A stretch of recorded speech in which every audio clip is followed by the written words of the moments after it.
Dada Saheb Phalke award, बड़ा प्यारा सा अवार्ड है भाई साहब, फिर से दे दिया गया है। पहली बार किसको दिया था? मिथुन दा। अब की बार किसको दिया है? तो यहाँ पर ये है Mohanlal, south Indian film industry के बहुत बड़े एक्टर हैं। यहाँ पर कोई ना कोई मूवी आप लोगों ने देखी होगी। और दादा साहब जो है ये हमारे देश के सबसे हाईएस्ट अवार्ड माने जाते हैं, दादा साहब फाल्के अवार्ड। ये पर्टिकुलर अगर आज के में, अच्छा एक छोटी सी बात बता दूं, ये पर्टिकुलर ये स्लाइड देखो पहले। ये जो अवार्ड है ये हाईएस्ट ऑफिशियल रिकॉग्निशन है इन द फिल्म इंडस्ट्री या फिर सिनेमा के अंदर में आप लोग जो है यहाँ पर, ठीक है। तो ये तो हो गया भाई साहब ये अवार्ड कैसे स्टार्ट किया। और पास्ट में आप लोग समझ सकते हैं यहाँ पर राज कपूर, सत्यजीत रे, अमिताभ बच्चन जी को भी मिल चुके हैं, यहाँ पर रजनीकांत जी को भी मिल चुका है, और भी कई सारी पर्सनैलिटी यहाँ पर। दादा साहब फाल्के अवार्ड, बड़ा प्यारा सा अवार्ड है भाई साहब, फिर से दे दिया गया है। पहली बार किसको दिया था? मिथुन दा। अब की बार किसको दिया है? तो यहाँ पर ये है मोहनलाल, मोहन प्यारे। मूवी किसने देखी है? मुझे बड़ी प्यारी मूवी लगी थी इनकी, जनता गैराज। जनता गैराज मूवी बड़ी सटीक सी मूवी दिखाई गई है कि जब पुलिस वाले काम करना बंद कर दे, सिस्टम काम करना बंद कर दे, तो अपने ही हाथों में जो है वो सिस्टम ले लेना चाहिए, तभी जाकर चीजें जो है वो संभलती यहाँ पर नजर आती है। तो इस मूवी के अंदर में काफी अच्छे से एक तरीके से इन्वायरमेंट के साथ भी कनेक्टिविटी दिखा रखी है यहाँ पर, कि भाई कोई भी इन्वायरमेंट खराब करता है तो किस तरीके से गुस्सा आता है इस इंसान को, तो वो भी बड़ा अच्छा लगा था मुझे। चलिए कोई नहीं, वो तो एक अलग बात होगी। अब यहाँ पर इस पर्टिकुलर आर्टिकल के बारे में बात करता हूँ। अच्छा ऐसा मूवी रिकमेंड नहीं कर रहा हूँ, कभी बोलो अब की बार ये मूवी देखने को बोला है वीर भैया ने, बैठ के मूवी देख लेता है, घर वाले कह रहे हैं पढ़ लो। नहीं, वीर भैया ने बोला है मूवी देख लेना, यहाँ पर इन्वायरमेंट के साथ में जुड़ी हुई है। और वैसा मेरे सर पे ठेकरा फोड़ दो, सुधर जाया करो, ठीक है ना। तो ये मूवी देखनी नहीं है, बस बता रहा हूँ कि इसी इंसान की मूवी है यहाँ पर, समझ गए यहाँ पर। और थम्स अप दे दिया करो, फीडबैक फीडबैक देने में इतना आलस क्यों करते हो? टाइम से कौन कौन आ गया था? है इन्वॉल्वमेंट डे 5 जून, क्या बात है। साउथ की मूवी काफी अच्छी लगती है। हाँ हाँ, मोहनलाल, प्यारे मोहन। तो यहाँ पर ये एक अवार्ड के साथ में आप लोग कनेक्ट कर सकते हैं। तो आप लोगों के लिए यहाँ पर बेसिकली अवार्ड है, एक इंपॉर्टेंट अवार्ड कवर कर लेंगे अभी यहाँ पर, जिसका नाम है दादा साहब फाल्के अवार्ड। जो भी पहला पहला प्यार होता है वो हमेशा याद रहता है, तो यहाँ पर ये पहला पहला प्यार है, यानी कि पहला पहला इंसान ने जब काम किया था तो उसके नाम पर ये अवार्ड रख दिया। तो आगे इसको याद करते हैं, तो इसके बारे में बेसिक बात बताता हूँ। पहले तो ये जो पर्टिकुलर अवार्ड है ये अब की बार दिया गया है मोहन लाल जी को। ये मोहन लाल जी जो है साउथ इंडियन फिल्म इंडस्ट्री के बहुत बड़े एक्टर हैं। यहाँ पर कोई ना कोई मूवी आप लोगों ने देखी होगी। और दादा साहब जो हैं ये हमारे देश के सबसे हाईएस्ट अवार्ड माने जाते हैं, दादा साहब फाल्के अवार्ड। तो अवार्ड के बारे में बात कर लेते हैं और कौन देता है उसके बारे में बात कर लेते हैं, एक एक कर यहाँ पर। सबसे पहले हमारे देश के अंदर में एक मिनिस्ट्री है जिसका नाम है इंफॉर्मेशन एंड ब्रॉडकास्टिंग। ये जो मिनिस्ट्री है ये अनाउंस करती है, तो इसने अनाउंस किया मलयालम। ये मलयालम सुपरस्टार है। अच्छा मलयालम जो है वो कौन से राज्य यानी कि स्टेट के अंदर की लैंग्वेज है, आप लोग ये बताओ। तमिल तो आप लोग बता देते हो, तेलुगु तमिल ये तो बता देता है, तेलुगु बताओ, मलयालम और तेलुगु दोनों बताओ, देखता हूं कौन कौन पहचान पाता है यहाँ पर। तो यहाँ पर ये फिलहाल अवार्ड जो है ये मलयालम सुपरस्टार मोहनलाल को दिया गया है। और दादा साहब फाल्के अवार्ड ये 2023 है यहाँ पर। तो ये हाईएस्ट फिल्म ओनर है हमारे देश के अंदर में, यानी कि हमारे देश के अंदर में जो फिल्म होती है उसमें अगर आप लोग बात करो तो ये मूवी का भारत रत्न है, यानी कि हाईएस्ट अवार्ड दिया जाता है तो मूवी के अंदर में, तो ये पर्टिकुलर अवार्ड दिया जाता है, तो आप लोग इसको मूवी का भारत रत्न बोलते हैं यहाँ पर, ठीक है। ये जो अवार्ड है यहाँ पर ये इनको प्रेजेंट किया जाएगा, एक सेरेमनी होगी जो कि 71 यानी कि 71 नेशनल फिल्म अवार्ड जो रहेंगे सेरेमनी, ये 23 सितंबर को होने वाली है। यानी कि आज 21 सितंबर है, आज मैं आप लोगों को ये पढ़ा रहा हूं, तो इसका मतलब ये है कि 2 दिन बाद फिर से ये न्यूज में आएगा, तो आप लोग का रिवीजन हो जाएगा, तो इसलिए आप लोग को रिकॉल करने में आसानी रहेगी यहाँ पर। तो ये पॉइंट आप लोग ध्यान रखना। प्रधानमंत्री मोदी जी और आईबी मिनिस्टर अश्वनी जो है यहाँ पर कईयों ने कॉन्ग्रेचुलेशन किया यहाँ पर, क्योंकि बहुत ही आइकॉनिक सुपरस्टार है यहाँ पर ये फिल्म इंडस्ट्री के यहाँ पर। इसके चलते अगर मैं थोड़ी सी और बेसिक बातें आप लोगों से करूं, ये इनको अगर देखो ये पर्टिकुलर अगर आज के में, अच्छा एक छोटी सी बात बता दूं, ये पर्टिकुलर ये स्लाइड देखो पहले। ये जो अवार्ड है ये हाईएस्ट ऑफिशियल रिकॉग्निशन है इन द फिल्म इंडस्ट्री या फिर सिनेमा के अंदर में आप लोग जो है यहाँ पर। ये निकल कर कहां से आया, तो ये थोड़ा सा बेसिक आप लोग एटलीस्ट याद रखिएगा, क्योंकि अवार्ड न्यूज में आता है तो उसकी बैकग्राउंड चीजें आप लोगों से पूछ ली जाती है यहाँ पर। दादा साहब फाल्के अवार्ड जो हम लोग यहाँ पर बोलते हैं, तो इनका नाम जो था यहाँ पर ये धुंडी राज गोविंद फाल्के, तो यहां पर इनके नाम से यहां पर ये निकल कर आया। जैसे नहीं आप लोग नॉर्मली बोलते हैं, तो ये एनुअल फाइनेंशियल स्टेटमेंट, और दादा साहब फाल्के ये है बेसिकली बजट, यानी कि जिस तरीके से बजट बोलते हैं और एनुअल फाइनेंशियल स्टेटमेंट, तो ये तो है रियल जो नाम है इनका यहाँ पर। और दादा साहब जो है वो वैसे बोल देते हैं प्यार से, पॉपुलर नेम जो है इसलिए यहाँ पर इनका रखा जाता है। इनको फादर ऑफ इंडियन सिनेमा बोला जाता है। जैसे आप लोग ने बोलते ग्रीन रिवोल्यूशन के फादर कौन थे, आप लोग बोलो, ठीक है। मिल्क यानी कि व्हाइट रिवोल्यूशन के फादर कौन थे यहाँ पर, तो दोनों के नाम बताओ यहाँ पर। ऐसे यहाँ पर इनको फादर बोला जाता है, फादर ऑफ इंडियन सिनेमा। आखिर क्यों बोला जाता है? फादर कौन होता है? जैसे कि हमारे फादर कौन है जिन्होंने हमें पैदा किया है? मदर फादर, तो जिनसे हम पैदा हुए यहाँ पर। तो इसका मतलब इन्होंने कुछ तो पैदा किया होगा। जी हाँ, इन्होंने फिल्म पैदा की थी यहाँ पर। तो इन्होंने पहली फुल फिल्म जो बनाई थी यहाँ पर, जिसका नाम था राजा हरिश्चंद्र, ये 1913 में मूवी बनाई थी इन्होंने यहाँ पर। तो ये पहली मूवी थी जो हमारे देश के अंदर में बनाई गई थी। मैं तो पहली बार जब इसके बारे में पढ़ा था तो मैं तो सरप्राइज था।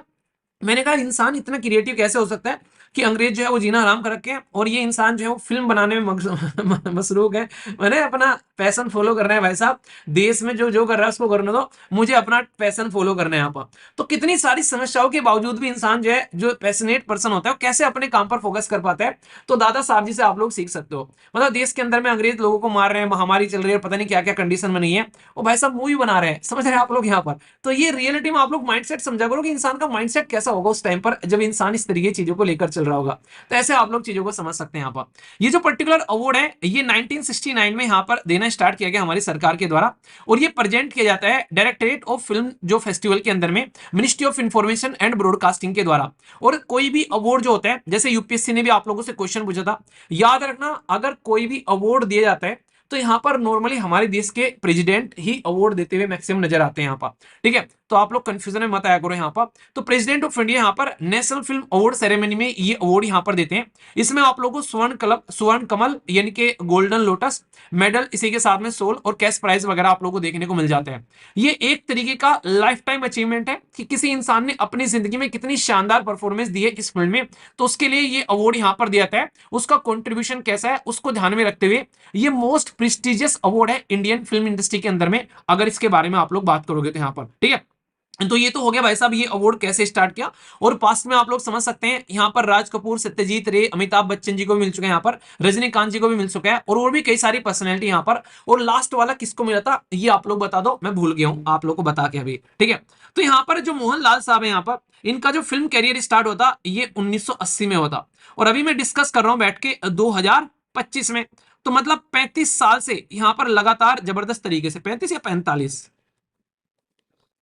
साल से लगातार जबरदस्त तरीके से इंसान जो है वो जबरदस्त तरीके से 400 के करीब मूवी जो है मलयालम, तेलुगु, तमिल, कन्नड़ और इंक्लूडिंग हिंदी मूवी में ये काम कर चुके हैं पिछले 4 दशक से यहाँ पर। तो काफी वर्सेटाइल परफॉर्मेंस देखने को मिलेगी आप लोगों को इनकी।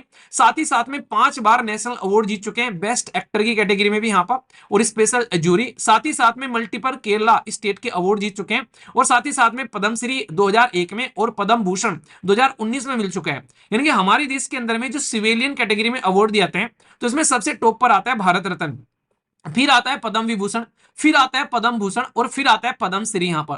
तो इनको ये 2 अवार्ड ये ऑलरेडी जीत चुके हैं।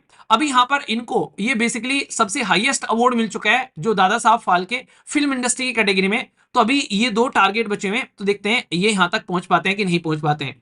तो ये हो गया पर्टिकुलर इनके बारे में। तो डायरेक्ट आप लोगों से कोई पूछे अवार्ड के बारे में तो बेसिक चीजें भी मैंने आप लोगों को बता दी है, और ये अवार्ड कहां से निकल कर आया वो भी मैंने आप लोगों को यहाँ पर समझा दिया है। तो इनको कौन सी यहाँ पर ये 71 पर्टिकुलर आप लोग यहाँ पर याद रखना, नेशनल फिल्म अवार्ड सेरेमनी में ये अवार्ड मिलने वाला है। तो ये तो आप लोगों को समझ में आ गया। अब इसी के बाद में जो लास्ट वाला भी मैं थोड़ा सा रिवाइज करवा देता हूं, क्योंकि कई बार 1-2 साल की चीजें पूछ ली जाती हैं कि भाई स्टेटमेंट देकर बोल देंगे कि हाँ मिथुन दा को मिला है क्या ये अवार्ड यहाँ पर इस तरीके से। तो मिथुन चक्रवर्ती, तो यहाँ पर उनको ये अवार्ड मिला था लास्ट वाला। अभी जो अवार्ड मिल रहा है ये 2023 वाला आप लोगों को मैंने बता दिया।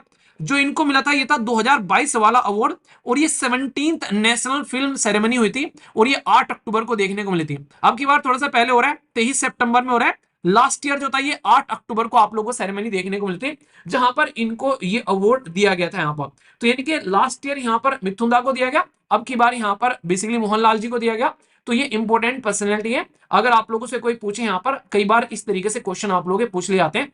और बल्कि दादा साहब फाल्के अवार्ड के बारे में मैंने पूरा का पूरा आप लोगों को यहाँ पर बता दिया। और एक स्लाइड और है यहाँ पर, अगर आप लोग चाहे तो इसका भी स्क्रीनशॉट लेकर यहाँ पर रख सकते हैं कि पास्ट में यहाँ पर इसके बारे में मैं पहले भी पढ़ा चुका हूँ। यहाँ पर दादा साहब फाल्के अवार्ड के बारे में कौन सी मिनिस्ट्री के दिया जाता है, नेशनल जो फिल्म अवार्ड सेरेमनी के तहत में यहाँ पर दिया जाता है। पहला अवार्ड किसको मिला था, ये हमेशा आप लोगों से कई बार क्वेश्चन पूछ ले जाते हैं कि पहला पर्सन कौन था यहाँ पर। तो ये एटलीस्ट आप लोग जरूर याद रखा करो। जैसा मैंने पहले भी आप लोग को बताया यहाँ पर, पहले भी ऐसा हुआ है मनु शर्मा यहाँ पर, तो पहले भी ऐसा हुआ है, मतलब पहले भी ये अवार्ड मिल चुका है यहाँ पर। तो सबसे पहला मिला था यहाँ पर बेसिकली देविका रानी जी को, और ये 1969 में यहाँ पर दिया गया था। और लेटेस्ट किसको दिया गया? अभी यहां पर लेटेस्ट दिया गया मोहनलाल जी को, इससे पहला मिथुन दा को दिया गया यहां पर, और इसी के साथ में यहां पर अमिताभ बच्चन साहब को यहां पर 2018 में दिया गया था।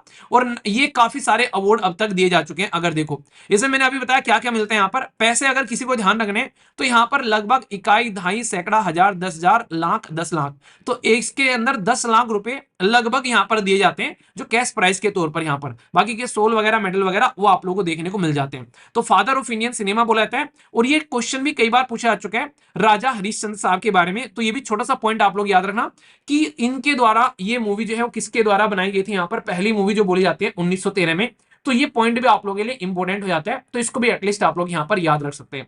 फिर से कह रहा हूं, डायरेक्ट क्वेश्चन बनते हैं, कंफ्यूजन हो जाता है, पर लेकिन कंफ्यूजन छोड़कर दूर जाना है, तभी आप लोग चीजों को अंडरस्टैंड कर पाओगे।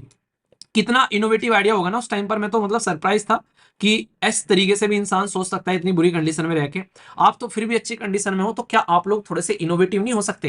तो एटलीस्ट थोड़े बहुत तो इनोवेटिव हो ही सकते हो, है कि नहीं? आज का सेशन समाप्त करता हूं। पीडीएफ चाहिए तो टेलीग्राम पर चले जाना, हिंदी, इंग्लिश और कंबाइन में फ्री ऑफ कॉस्ट पीडीएफ मिलेगी बिना किसी पेमेंट के, टेलीग्राम पर से जाकर डाउनलोड कर सकते हैं। तो इसके साथ में सेशन समाप्त करता हूं। आसपास सफाई के पानी और पेड़ पौधों को सेव कीजिए, पॉलिथीन और प्लास्टिक वगैरह बिल्कुल भी यूज करने की जरूरत नहीं है। Love you all, take care, जय हिंद। फीडबैक जरूर दे देना जैसा भी आप लोग को ये सेशन लगा है, लाइक या डिसलाइक कर आप लोग बता सकते हैं। All the best all of you, take care, जय हिंद।